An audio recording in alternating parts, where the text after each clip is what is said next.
Alright, let's dive into something that's got the metal community buzzing. FearFactory's upcoming single and its Terminator-inspired release date. But before we get into the nitty-gritty, let me just say, this is one of those moments where you realize how deeply bands can intertwine their art with pop culture. Personally, I think it's genius.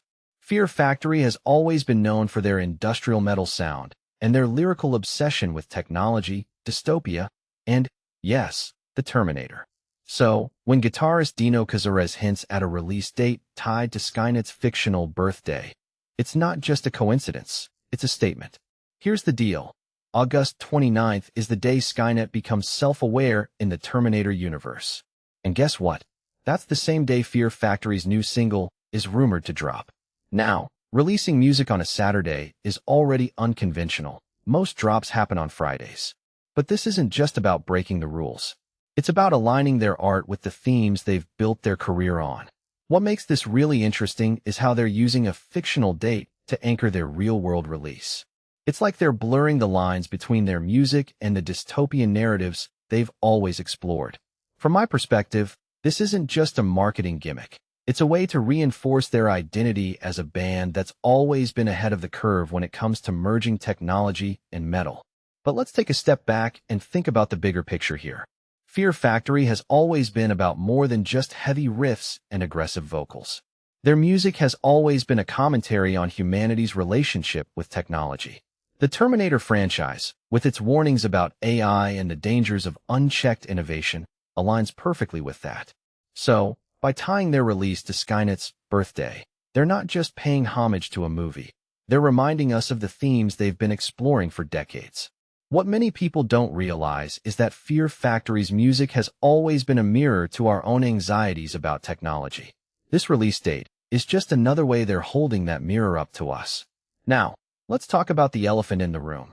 This is FearFactory's first album without Burton C. If you've been following the drama, you know there was a pretty bitter split. And while Milo Silvestro has been holding down the vocals since 2023, this album is going to be a litmus test for the band's future.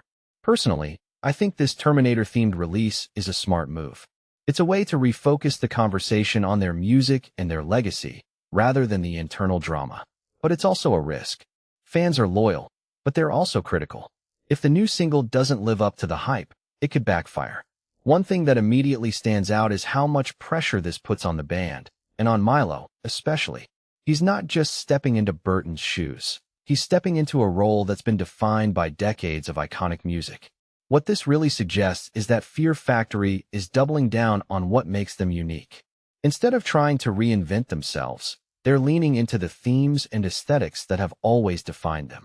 And honestly, I respect that. In an era where bands are constantly pressured to evolve or risk becoming irrelevant, FearFactory is saying, no, we're going to own what we do best.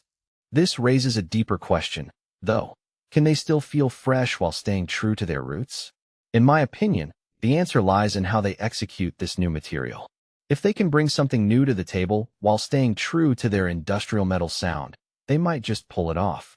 A detail I find fascinating is the way they're using social media to build anticipation. Dino Cazares' tweet about Cybernetic industries becoming self-aware is a perfect example. It's subtle, but it's also a direct nod to their fan base. They're not just dropping a release date. They're inviting fans to connect the dots. And that's smart. It's a way to engage their audience on a deeper level, to make them feel like they're part of the story. If you take a step back and think about it, this is how bands should be using social media, not just to announce things, but to create a narrative around their work. So where does this leave us? Well, August 29th is shaping up to be a big day for FearFactory fans. Whether you're a diehard follower or just someone who appreciates clever marketing, this is one release you're going to want to keep an eye on. Personally, I'm excited to see how it all comes together. Will the new single live up to the hype? Will Milo Silvestro prove he's the right fit for the band? Only time will tell. But one thing's for sure, FearFactory isn't just releasing a single, they're making a statement. And in a genre that's often accused of being stuck in the past, that's something worth paying attention to. What do you think? Are you hyped for this release? Or do you think FearFactory is playing it too safe? Let me know in the comments below. I'd love to hear your thoughts.